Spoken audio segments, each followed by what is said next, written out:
Richard Jefferson, Tim Legler, and Give yourself a name. The world don't finish. Ernie, thanks, and welcome to New York City, home to Central Park, Midtown traffic, Times Square, Grand Central Terminal, Lady Liberty, the New York City subway, and of course, Madison Square Garden, as Ernie just called it, the world's most famous arena, which will be packed and raucous for Game 2 of this Eastern Conference semifinals. The Knicks fans fired up after their fourth consecutive playoff victory in Game 1 against a Sixer team that certainly knows how to bounce back after losses. Jalen Brunson, another playoff gem in Game 1. The Knicks won by 39 points.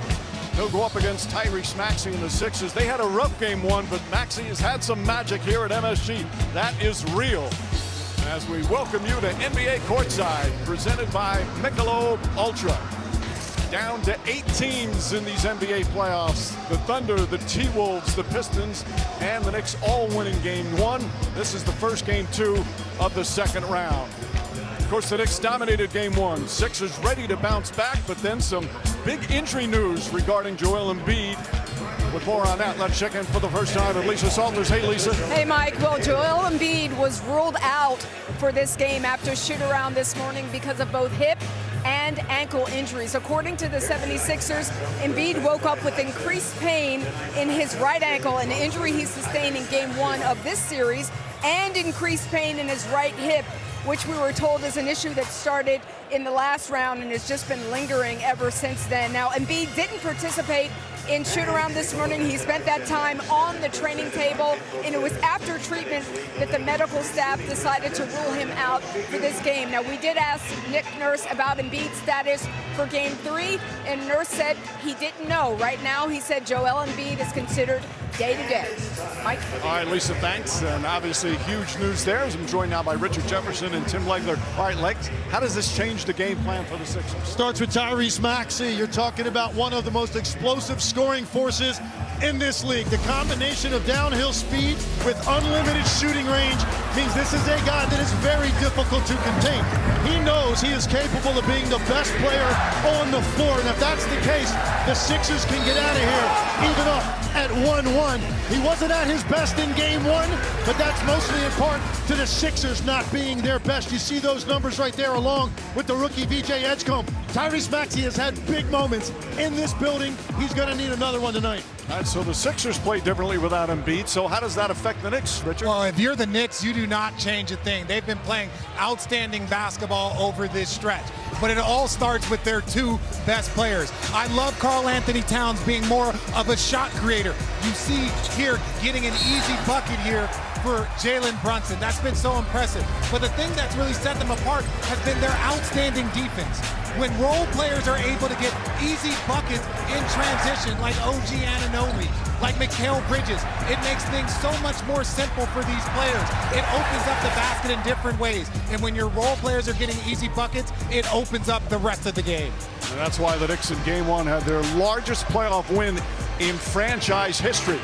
Tonight, they look to go up 2-0. Sixers look to respond and even the series, even without their all-star center.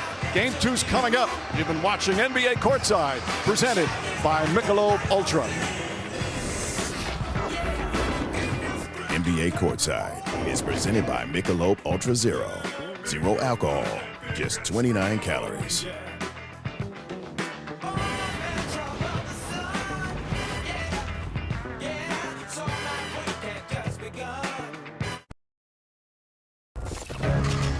It's the NBA playoffs presented by Google. Welcome to New York City for the conference semifinals delivered by Chipotle. A big crowd outside Madison Square Garden.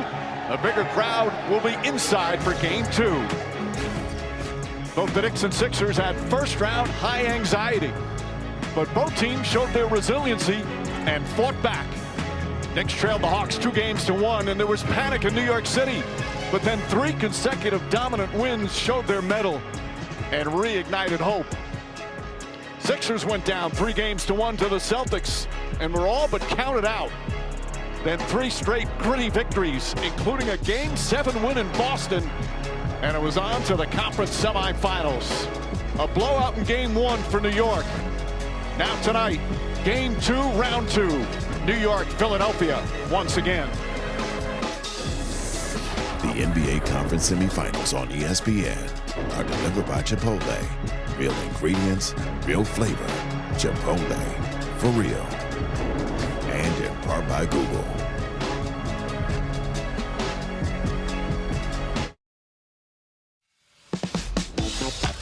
We have a heavyweight fight. Each series is going to get better and better.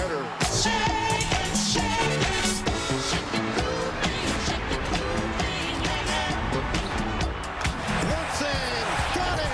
A 39-point beatdown. We're playing well, but it doesn't mean anything. We can't find a way to get 3 more wins. Nothing is going right here for Philadelphia. They won 1 game, we'll be ready for game 2. I don't think we're going to see that team in game 2. Minnesota comes in on the road and steals game 1. We just want to win ball games. It's kind of a tone setter for the series. Our will to win got us through. That's Spurs basketball right there. 1 game, I mean, we're going to bounce back. We have to be better. I got no doubt that we will.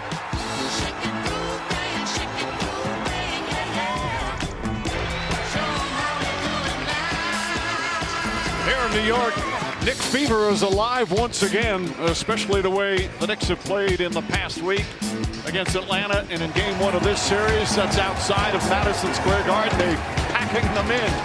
Meanwhile, let's see how the 76ers respond. They have been so good at that throughout this postseason. As we look at tonight's starting lineups brought to you by Gillette. So the veteran Andre Drummond, he started 25 games in the regular season. This will be his first in this playoff, but it'll also be his 18th playoff start. He has been there before. Meanwhile, for the Knicks, this starting 5 operating on all cylinders right now at both ends of the floor as they've won their last 4 games in this postseason. Tyrese Maxey and the Sixers know it was a struggle. They also know how to bounce back and said they are ready to go even without their all-star center. And guys, often blowout wins or blowout losses has 0 impact on the next game in the playoffs, and that's part of the beauty of the playoffs. You put it aside and you go. But it does take a little bit of a different take without Joel Embiid. It does, 100%, and that's one of the best things for Philly. You could throw that game away, and you're a very different team without Joel Embiid. Are you a better team? Yes, but this style of play against the Knicks, I think the Knicks are going to have a little bit more adjustment playing against Philly without Joel Embiid. I think the big challenge here for Philadelphia, I think you forget about game 1 pretty easily, coming out of that 7-game series with Boston.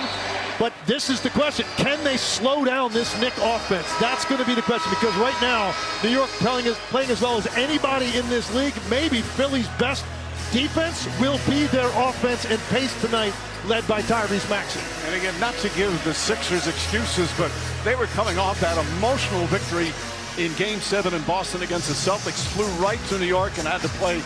That sounds like an excuse, Mike. That sounds like an excuse. No excuses. It's a reason. No excuses. Play like a champion. It's reality. Knicks here at home during the playoffs are 3-1. The Sixers had 2 victories on the road in the